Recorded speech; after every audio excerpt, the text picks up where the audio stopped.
All right, folks, welcome to Creation Science Hour. This is Kent Hovind in Pensacola, Florida, and thank you for joining us. We've decided for the next few broadcasts, we've been doing this broadcast for some time on the Creation Science Hour, that we're going to videotape our broadcast and make this available because my son Eric and I are going to be discussing some of the anti-Hovind websites. Oh, what fun. What fun. You're going to be inheriting the ministry. We're going to be inheriting the ministry responsibilities at least one of these days. And so scary. After I'm dead and gone, you're going to have to be the one that takes all the anti-Hovind websites. Yeah, I'm sure you've made a lot of enemies out there, Dad. I don't know about that. I'm not the least bit nervous about it. Okay. If you type in Kent Hovind on a search engine like Google or something like that, you will come up with about nearly 1,000 hits. Many of these websites are people who don't like us for some reason. Yeah. Now, we've been doing this full-time ministry on creation evolution for about 15 years. I have. And we try to always, at the beginning of the broadcast, state our position and what we're trying to accomplish. I taught high school science 15 years. Eric went to college in Jackson Hole, Wyoming for 1 year concentrated study just on creation, and then went to Tennessee Temple, and has now been traveling and speaking how long? 4.5 years. 4.5 years, speaking on creation and evolution and dinosaurs. And you only had one debate so far, right? One debate, and it was a good one, I got to say. It was awesome. I debated the guy. Ben Wagner was his name. Ben Wagner in Arkansas, and then and it was quite a slaughter. And then when the church called back and said, can you debate him again? I said, no, I'm already full for that time, but maybe my son could do it. And how did it work out there? Oh, it worked out great, I tell you what. I mean, just when you're right, when you have the right answers, there's no doubt about it. It's easy to win. When you're right, it's easy to win. And after that debate, he decided he's not going to debate anymore. Yeah, at the very end, he closed that debate by saying, just to let you know, this will be the last debate I ever do. He was not interested in debating again. It was fun. We tried very hard not to make fun of him at all, but just to what they make believe. fun of the science, right, the evolution that they believe in. Our position is the Bible is literally true, scientifically accurate. The world was created in 6 literal days, about 6,000 years ago. The evolution theory, currently being taught at taxpayer expense in our schools, is one of the dumbest and most dangerous ideas in the history of the world. Anybody that believes they came from a rock needs some real, serious help. And that's what we're here for. We're here to help. We want to help, no doubt about it. We have what you need. So tune in and join us. We have Dinosaur Adventureland here in our backyard, and we have lots of kids come all the time. And so we're just closed at 5 o'clock 4 minutes ago. And so you're welcome to come down and visit our Dinosaur Adventureland here in Pensacola if you come. You'll have the time of your life. Awesome place to check out. 2 200-foot cable slides, 50-foot rope swing, climbing wall, Congo Trail, fossil dig pit. You got to come check out Dinosaur Adventureland. Brand new Dinosaur Adventureland water. Yes, from the time of the dinosaurs, just a couple thousand years ago. No. And you can have $1 off. You buy the water for $1 and get $1 off. You get the water for 75 and get $1 off. You can't beat a deal. We'll pay you a quarter to come. Wow. Okay, what we're going to do, the first website that comes up is the website called from geocities.com/Kent Hovind. So if you'd like to go to geocities.com/Kent Hovind, assuming by the time you watch this videotape, if you get the tape, that he is still brave enough to keep this site up there. I suspect it'll be gone by then, I would hope. It's been up for a long time. I would suspect years. We have contacted the host of the site, Carl Mary Church in Australia. And for the last week, Jonathan over here has been corresponding with him, inviting him to be on the program. He's welcome to call in. What we're going to do today is limit the calls to only related to some of the anti-Hovind websites, this one in particular at first. We're going to gradually go through as many as we can, and finally answer some of the critics. I get thousands of emails here, about 1,500 a week actually, and frequently somebody writes in and says, hey, I notice there's a lot of anti-Hovind sites. Why don't you answer them? Well, Abe Lincoln in the Civil War was asked the question, why don't you answer your critics? He said, there's a war going on. I'm going to fight the war. He said, history will tell whether I was right or not. So, why waste time? Things are more important. That's exactly right. They don't want an answer anyway. When you do speak at churches and stuff, you have Q&A time, like I do, and you have skeptics come and ask dumb questions sometimes. And my analysis is, they don't want an answer. No, they definitely don't. They don't want an answer. I think there's basically 3 types of people. Those that believe in creation, those that are not sure, and those that believe in evolution.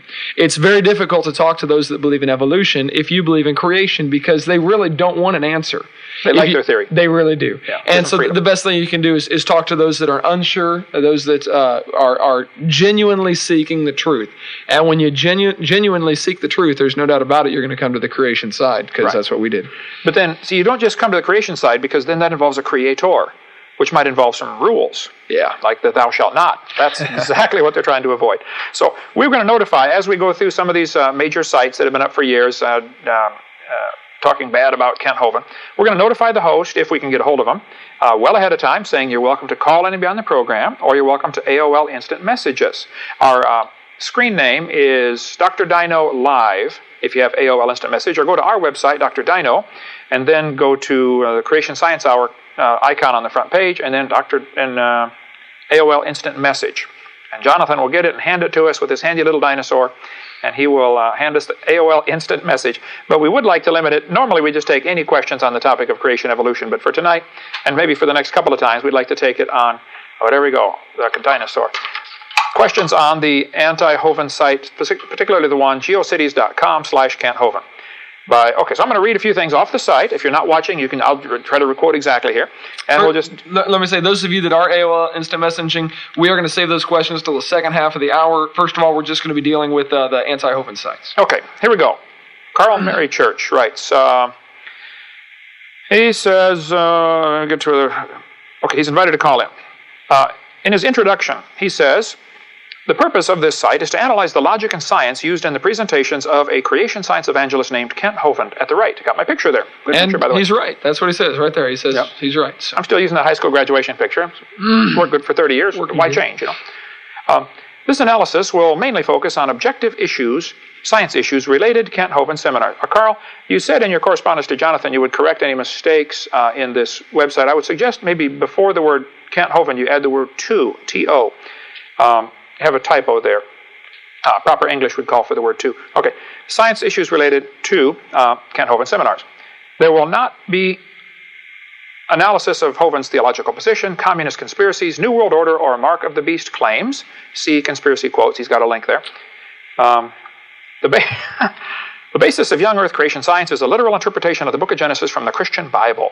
The known universe, planets, stars, animals, and ultimately humans, it is suggested, were supernaturally created in 6 literal days around 4000 BCE. Hold it. Let me stop you right there. Right there he says BCE. Right. What is he talking about there? Before the Common Era. What do you think it ought to be? When I grew up in school, we always called it BC. That's what we learned, BC. Yeah, this is a subtle way they try to leave Christ out.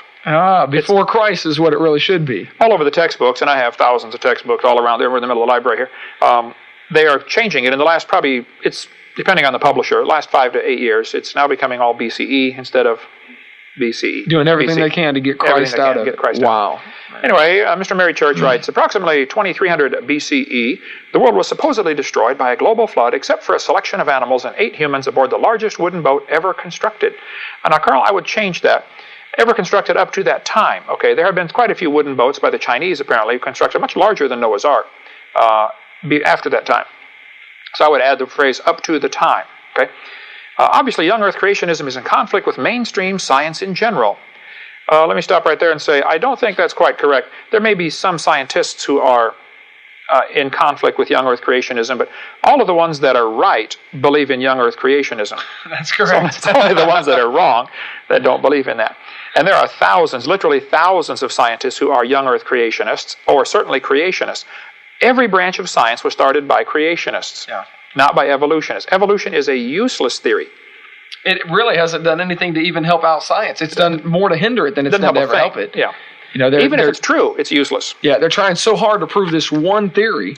Scientific method would simply say, you got a problem. How did we get here? You form a hypothesis, then you gather evidence. Well, they haven't found any evidence. There's been no evidence whatsoever. We've been offering $250,000 for a long time for proof for evolution.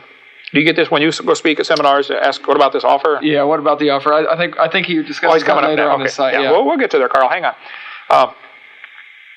He says, I have offered Kent Hovind the opportunity of an unedited, unlimited length right to reply to be hosted on this site. So far, he has ignored the offer. Well, Carl, let me explain why, okay? I have other things to do, okay? I don't think you want an answer anyway, number one. Number two, nobody cares what you think, all right? Plus, you can't type all that fast. Plus, I type about 12 words a minute with 19 mistakes, right? Columbus style. Find it and land on it. I can talk fast, I can think on my feet fast, or on my seat for that matter, but I don't type very fast. So I'm not about to get into an email debate. I've said that clearly on my website. I'm not interested in an email debate. I will take you on face-to-face if I come to Australia, where you are. If you want to come to the States, I've got a standing offer to debate any number of evolutionists simultaneously with half my brain tied behind my back. Were you at the one when it was 2 against 1 in Missouri? I wasn't there, but I've seen it. Yeah. Oh, that was hilarious. They said, well, we'll debate Kent Hovind if it can be 2 of us. I said, it could be 10 of you. Honestly, if you want to schedule a debate someplace, that'd be wonderful. I have 2 conditions I ask for.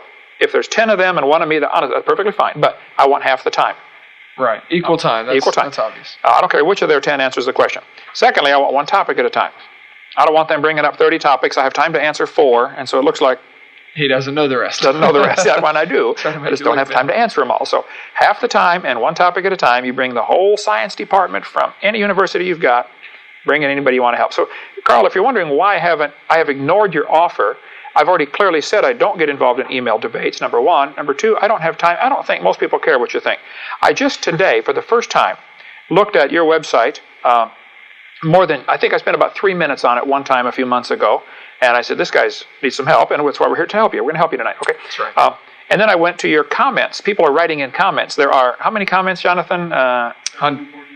13 or 14 pages of, I can't hear your mic, I think. He's at 40,000 hits on his site. And just to the comments page or just to his site in general? That is, okay. We've had X number of million hits to our site, okay? So, and many of those sites, aren't they simply just copying the information and kind of making their own site with it? They're not. They're part of a big chain. It's a big chain of anti-Hovind sites. You can go to next, and it goes to the next one automatically at the bottom of his site here. We'll get to that in a minute. It's pretty much the exact same stuff. So, I've ignored your offer because I don't have time, and I don't care, and I don't think most people care what you think on the topic. I don't want to hurt your feelings, but, that's just the way it is, okay? I have other things to do, okay? Okay. It says, I've also offered to correct any errors or misunderstandings. Neither Hovind nor his staff has attempted to identify any. He says neither Hovind nor his staff have not attempted to identify any, which would mean we have attempted to identify any. That's true, have not. I tried to read the proper English in there instead of what it says. Okay. Got another one for you to fix. Take out that word not if you want to have it correct there. Neither have not attempted to identify. Maybe that's the way they speak in Australia, Eric. That's a good point. We were over there, remember? Yeah. They do talk kind of funny. You don't ask for a napkin, I know that. That's for sure. You don't. And a diaper. That's a diaper. Yeah, don't ask. I was at the restaurant. I don't want a napkin. Okay. Okay, so the reason we haven't attempted to identify any, I haven't even read it, okay? I have lots to do. I get thousands of phone calls and emails, and I'd rather go talk to somebody who wants to hear the truth. And I'm suspecting from what little bit I've read, you don't really want to hear it, but I'm going to give it to you anyway because I think you need it, whether you want it or not. Okay. Here's the answers. Here's the answer. Oh, okay. He says, more observant readers may have noticed I have not given my name. Oops. I already told them it's Carl Mary Church. Even that may be a screen name. I've noticed a lot of these atheists are scared to give their name. They're anonymous. They can remain anonymous behind their website, and nobody knows who they are. Like they're afraid I'm going to go do something to them. There are some weird people out there, though. There are some weird people. Look, I'm your friend. Honestly, I'm here to help. Okay. He's noticed I'm not given my name. I've done this deliberately for numerous reasons. Who I am is quite irrelevant. Unlike Hovind, I have no intention of operating a cult of personality. What in the world is he talking about? This is one of those backhanded slaps you get all the time by the atheists. They accuse you of things. A cult of personality. Are we trying to build a cult? I certainly don't think so. You've known me for 25 years. 25 years, and are we trying to build a name for ourselves or that you know of? Definitely not. The whole reason we exist is simply to glorify the kingdom of God, is to glorify Christ, and to see more people come to the realization and to come to the truth of the fact that God is the creator. Jesus Christ was his son, is his son, and he really did truly come on this earth and die. And so that's the whole purpose of this, is to show people the reason that he did that. And we take on all kinds of unpopular subjects in our seminar precisely because I don't care what anybody thinks. What does God think? What does his book say? And that's end of story. Exactly. If it upsets my wife, I still stick with the truth. It's upset her more than once. Okay, so if it upsets my own family, I'm going to stick with the truth. What is the truth? Okay, we don't care what... another dinosaur coming in here. Yay, Jonathan. All right. So you've not given your name, Carl. I apologize. I've already given Carl Mary Church's name out a couple times. He doesn't... Let's say, a cult personality. Carl, you need to remove that, okay? Because you're implying that I have... implying nothing. You're saying that I have an intention to operate a cult of personality. This is baloney. You're either mistaken or you're lying. Okay, take that line out. He goes on and says, judging by some of the strange emails I occasionally receive, I feel safer not having miscellaneous oddballs knowing too many of my personal details. Well, Carl, my name, address, and phone number is on everything we produce as far as I know. If it's not, it's an oversight. We intend for it to be. Not because I'm developing a cult personality. I want people to be able to contact me if they have a question. Because in America, I don't know about Australia, but in America you have a right to face your accusers. That's right, yeah.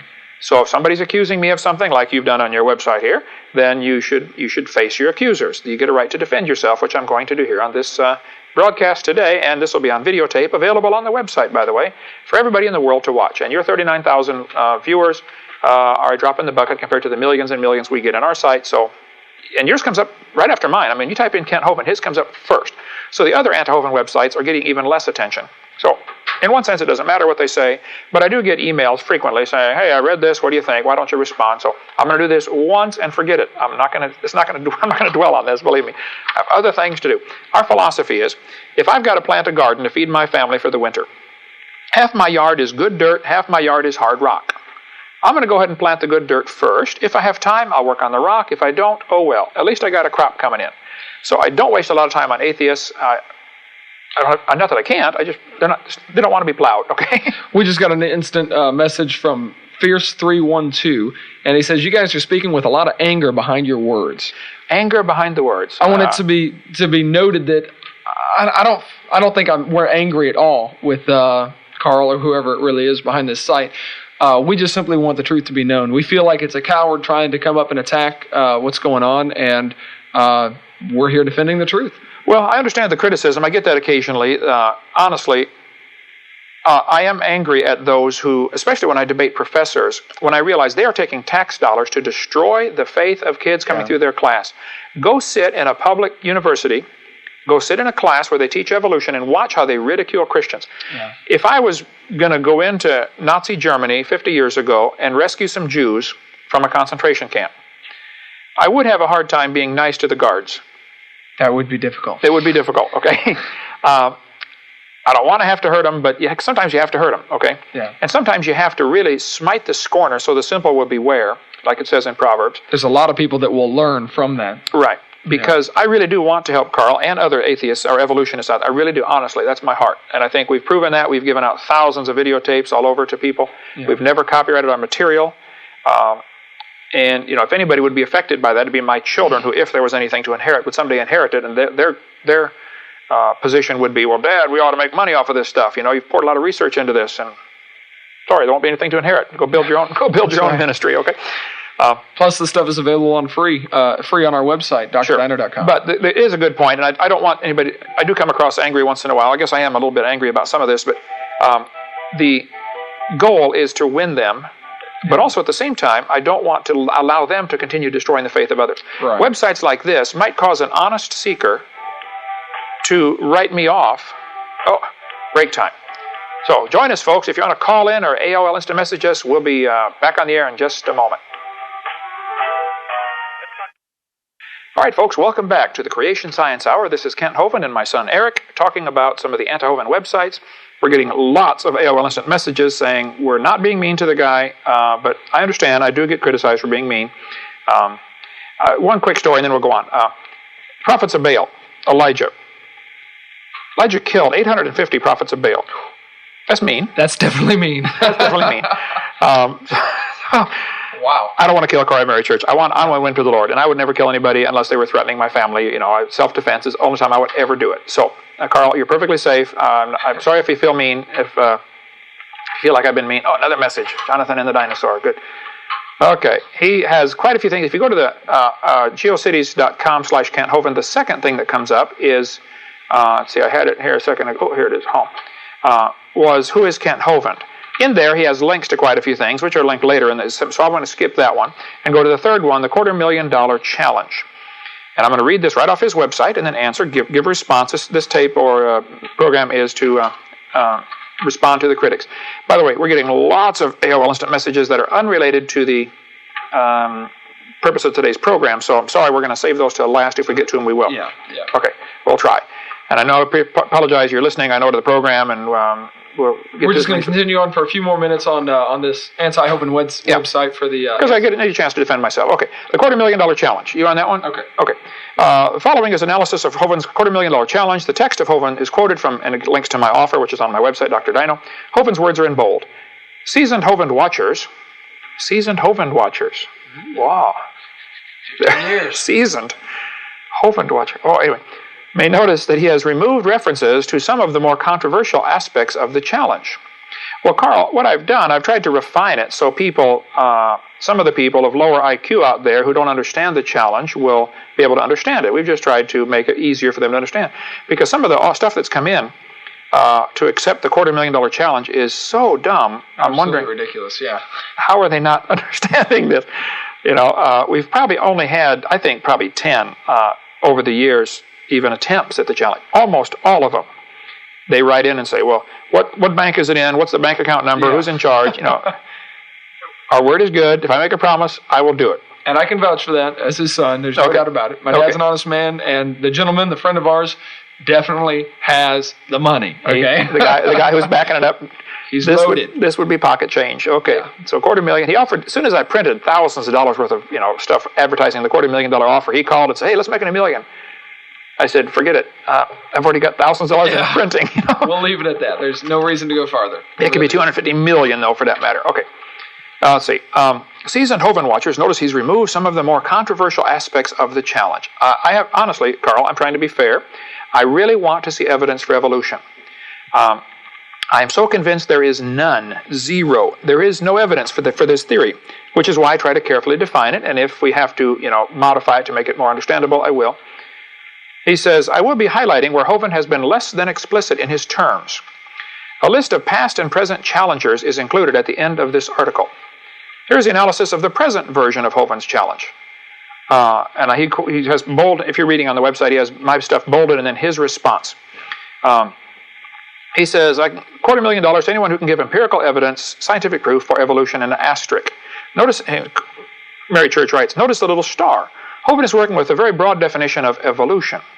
While most people would have thought his challenge was in regards to biological evolution, this would be a misconception. Hovind is attacking every conclusion of science which contradicts a literal reading of Genesis. Now, Carl, you're totally misunderstanding. Yeah. I'm not attacking anything that contradicts Genesis. Genesis is unrelated to this. The fact is, the word evolution does have 6 meanings. Yeah. They want to limit this to biological evolution. I say, wait a minute, where did you get the living creature to evolve? If you don't have a theory that goes back to a beginning, you don't have a complete theory. Yeah, and I find when people, if you're listening right now, I find that when people understand this and when you share this information with your friends, the 6 types of evolution, and show them that only one of them has anything to do with science. Right. And it's really not even evolution. That really makes them have to step back and really look at the theory in a totally different way. And even evolutionists, when they comprehend that finally, it hits them like, wow, boy, this is right. Yeah, it really does. I did a debate last 2 weeks ago, or 3, whenever it was, I traveled too much, but in California, and the guy wrote, and it specifically said, I don't want to discuss anything about evolution other than once life is here. Why would you want to do that? Why do you want to do that? Because the first 4 steps are impossible to overcome. Where did matter come from? Where did space come from? Where did energy come from? How did life get started from non-living material? So, Carl, the reason I spell out on my theory clearly, I'm offering $250,000 for proof for the general theory, because the whole theory, all 6 parts of evolution, are being taught in the textbooks. Exactly. I can show it to you in the 2004 textbooks, the ones that coming out, they're already out, actually, for next year. Yeah. I've got them, all right? And they are teaching the Big Bang Theory. They are teaching life started from non-living material. They are teaching stars evolved. They are teaching the things that I mentioned. They certainly are teaching macroevolution, which says, dogs and bananas have a common ancestor. Right. So, yes, if you want me or my son to pay for this to be taught in the textbooks, then you need to provide an answer. If you can't answer how these things happen, then take it out of the textbook. Exactly. I did one debate one time, and the guy said, well, I think we should limit this just to, biological evolution, like Carl says here, once life gets started. I say, well, then are you admitting that you have no evidence for the first 5? Or first 4 of the stages of my evolution? He says, well, yeah, we probably can't prove any of those. I said, okay, then before we go on, will you then help me Get those 4 out of the textbook. He got real quiet. I'll bet he did. Wow. Take it out of the textbook. It's not part of science. Yeah. That ought to be in a religion class, or maybe a fairy tale class, or in a private school. Yeah. You want to teach evolution at your expense to kids that want to pay and come learn it? You can teach whatever you want. For those that don't know the 6 different types of evolution, while you're looking at what you're going to discuss next with this $250,000 offer, there are basically 6 types of evolution. First one is cosmic evolution, which is the origin of time, space, and matter. Many evolutionists refer to it as the Big Bang. Second one is chemical evolution, how all the chemicals evolved from just hydrogen and helium. Then we have stellar and planetary evolution, correct, how all the stars and planets formed. Fourth is organic evolution, how life came from non-life. Fifth type of evolution is macroevolution. That would be changing from one type of animal into a different type of animal. And then the final... use the word kind. Like the Bible says kind. Kind of animal. That's true. One kind into another one. And then the last type of evolution is microevolution, which, like I said, it's not really evolution because all it is simple variations. It's not even a good term. I hate the term microevolution, but they use it, so we need to define it. It's a variation. Dogs and wolves probably had a common ancestor. That does not prove dogs and bananas have a common ancestor. Yeah. And they don't get it, though. They just don't I've get heard it. So many evolutionists say, if we could live here and we were around for 100,000 years, we could see the evolution taking place. And I say that's precisely my point. Exactly. We don't observe it, so it's no longer science. And if it's not science, yet you believe in it, what realm would it have to be put into? It's a religion. Exactly right. It has to be put into the realm of religion. And you can believe it if you want, but I don't want to pay for it. Exactly. That's all. The case closed, Okay, so Carl says the challenge, he said, he thought, most people thought his challenge would be in regards to biological evolution. This would be a misconception. Well, no, Carl, it's perfectly correct that all 6 parts, all 6 phases or steps, whatever you want to call it, of evolution are taught in the textbooks, and the offer clearly spells out this is what we're talking about.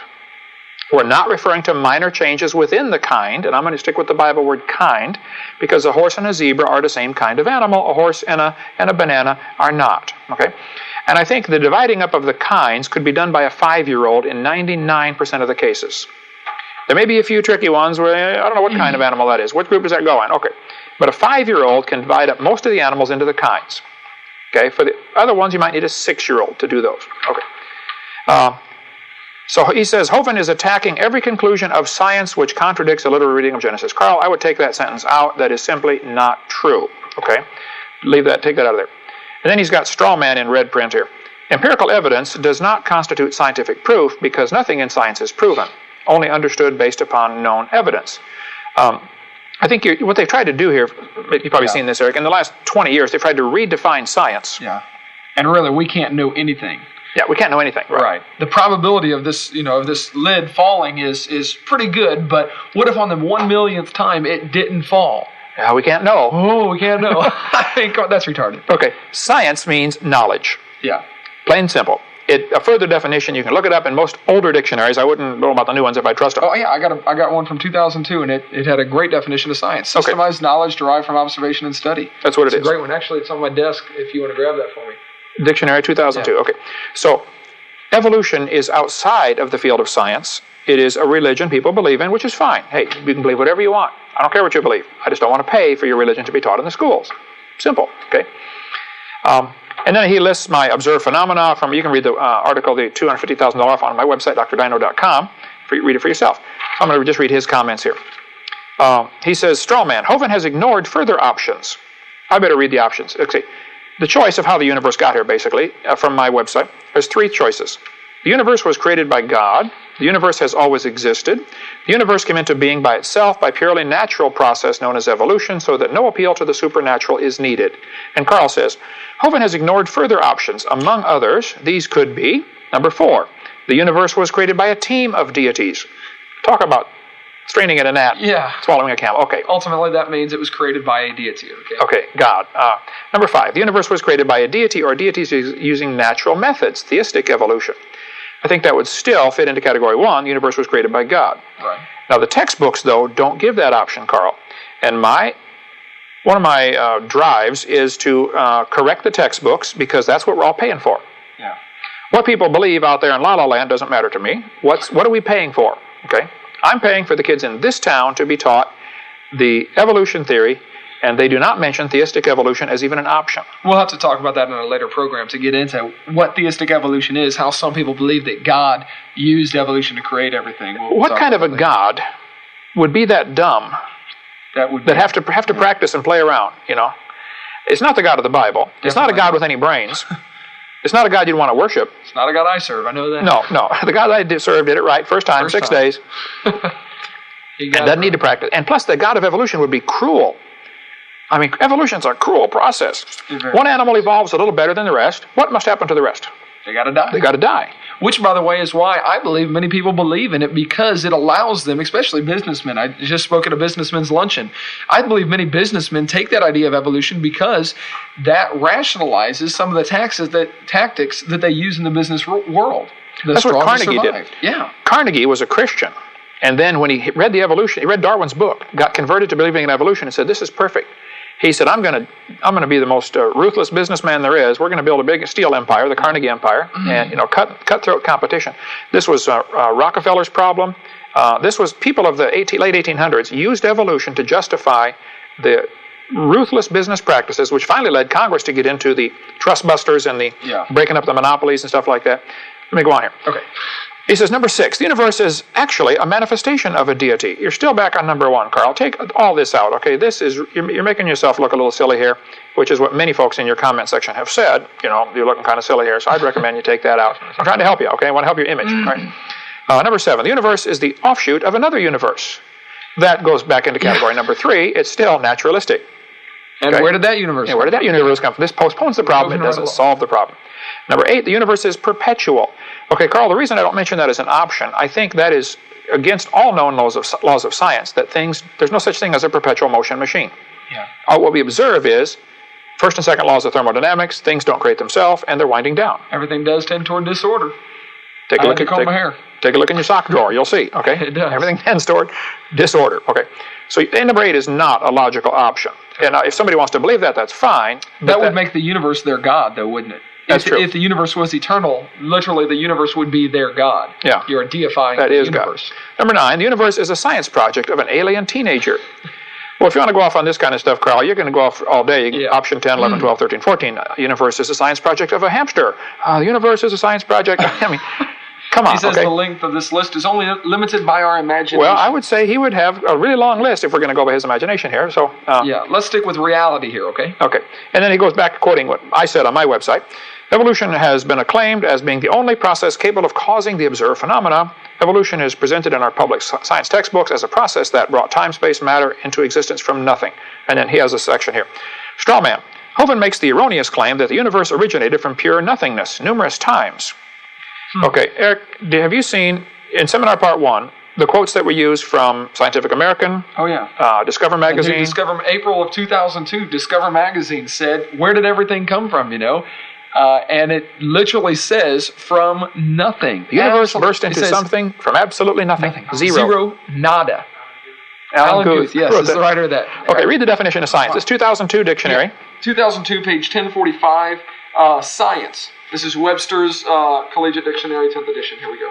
Science is a department of systemized knowledge as an object of study. Studied or learned like systemized knowledge.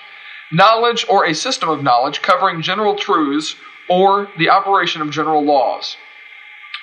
Okay. Tested through the scientific method. Scientific method deals with things that are testable, demonstrable. You can do an experiment. It says, here's what you do for the scientific method. You got to have a problem, first of all. What's our problem? When I speak in public schools, I bring this up. According to the scientific method, what is our problem? All the kids realize. Why are we here? Exactly. That's how did we get here? Where are we going? Why are we here? Where do we come from? Where are we going when we die? Then it says you got to collect data. Uh-oh. Here's what we've got for data. 6,000 years of human history has shown us dogs produce dogs. Every single time. Every time. Now, write that down in the data column. If you want to imagine that sometime long ago and far away, dogs came from non-dogs, okay, you just left science and went to religion. Now you're outside of all kinds of science. And I've been tempted to go through a textbook sometime with 2 different color highlighters and, highlight yellow science statements and pink religion, because they mix them. It's just thoroughly mixed in. And make it seem like it's all the same thing when really there is a distinct difference that you should be able to watch. All right, let's go on here. So Hovind makes the erroneous claim the universe originated from pure nothingness. Well, Carl, that's because that's what the textbooks say, and that's what the science journals say, and I show that clearly. Watch my seminar part 1, which you can watch right on the website, drdino.com. You can watch it for free. Yep. Or if you want to get it from us, you can get it on DVD or VHS or put it on any format you need. We got it. Okay, number 2. I state, organized that matter into galaxy stars and at least 9 planets around the sun. This process referred to cosmic evolution. And Mary Church says, stellar and planetary formation, which has been photographed at least 4 times by the Hubble telescope, and he gives the things here. Carl, let me explain something to you, which I cover in my seminar, part 7. We've never seen a star form. No. We see spots getting brighter. And even taking a picture would not show a star forming. True. I mean, a still photograph would never show a star forming. Now, since there are about 70 sextillion known stars, which amounts to 11 trillion per person on planet Earth, Wow. The evolutionist has a real problem because he doesn't know how any of them formed. Yet they're there. We see them blowing up all the time, called a nova or supernova. Okay, about every 25 years we lose a star. When you got that many, who cares? But they have to find a solution for how do we get them. So they come up with this idea that maybe stars are forming in, Crab Nebula or, Orion Cloud or something. What they don't catch is what they're seeing is a spot getting brighter. They're not seeing a star form. Right. A freshman law student could tear this one apart for you, Carl, because it could be the dust is clearing, there's a star behind it.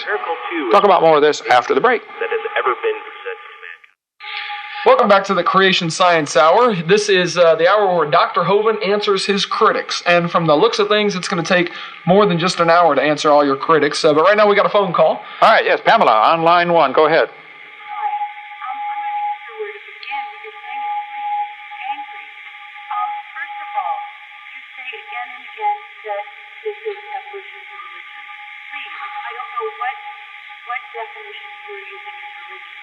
Okay, well, let me take one question at a time, Pamela. I can barely hear you.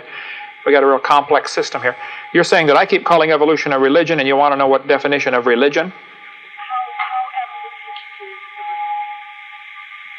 Did you hear that, Eric? Yeah, how is evolution a religion? Well, that's why when you define the 6 meanings of evolution, then it becomes easy. The first 5 are religious. Only number 6 is science. But you're the one who created these 6 definitions of evolution. That's not science. You created that yourself. Well, Pamela, how would you divide up the steps? The steps. Do you think that the changes we observe, like dogs and wolves having a common ancestor, do you think that is evidence enough to decide that dogs and bananas have a common ancestor? You're not answering the question. You've created 6 different definitions of evolution. That's not standard science. So you are saying that somebody has to prove basically all of those. That's not science. You're creating your own thing. Pamela, all he's doing is making it very simple to understand what evolution is. When we look at if you were to say the word evolution in a public school, most kids think of everything involved with evolution. They think of the Big Bang. They think of how humans evolved, how stars formed.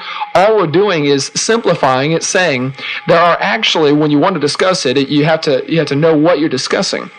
We're defining the term. So yes, yeah. Okay, let's say that is my definition. But you can't use the term biological evolution.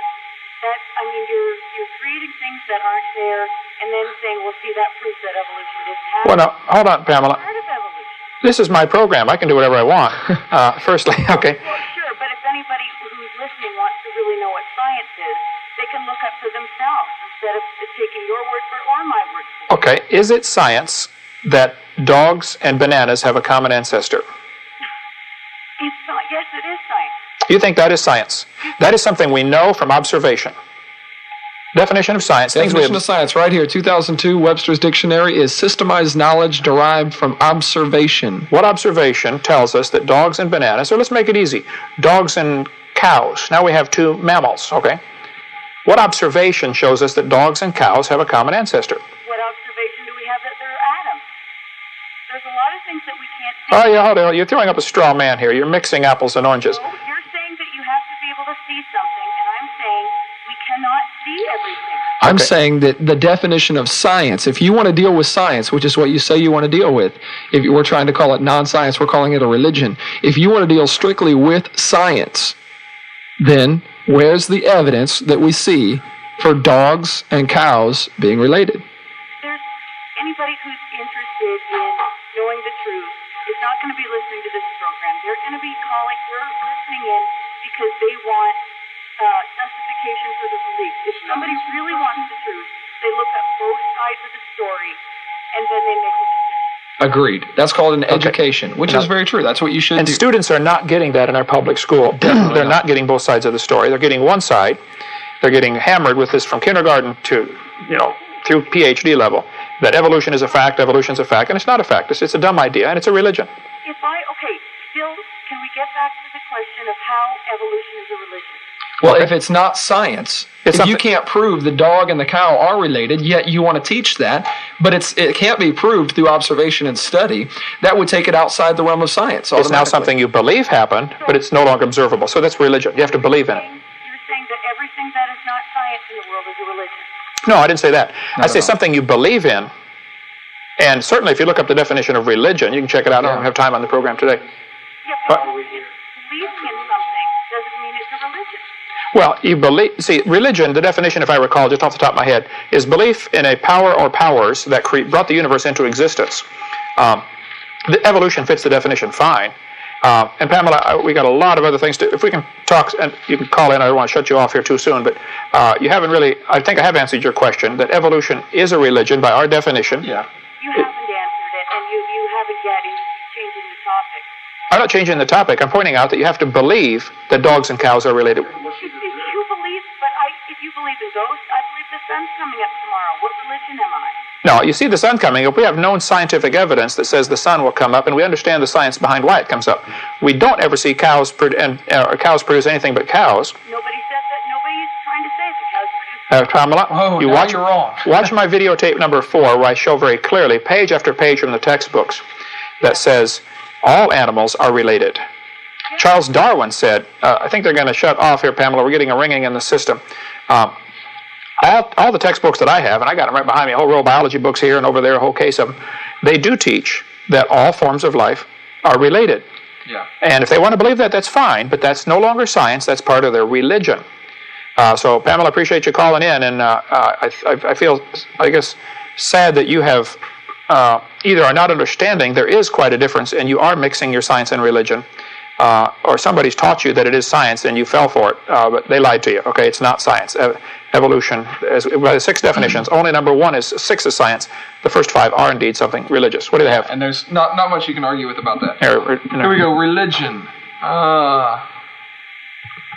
There's a long definition of religion, if I recall. A bunch more. AOL instant message here.